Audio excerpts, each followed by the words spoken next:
Arratsaldeon, zer modu zaudete lagunok? Ni Euskal Herriko hiriburuan nago, Iruñean, Aldezarrean hain zuzen ere. Laguntxo pila daukat baster guztietan, hementxe ere bai.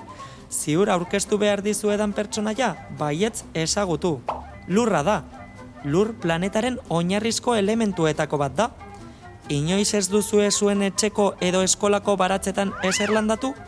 Edo zuhaitzez eta lorez beteriko parke batean jolastu? Bizitzaren hasia da lurra.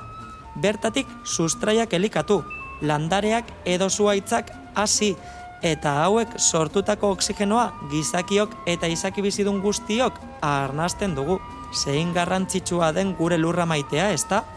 Nere laguntxoa Euskal Herriko mendi eta itzuloetan izkutatzen da.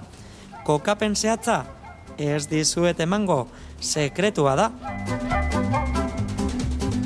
Aiba, zer moduz laguntxo, zutaz ari ginen?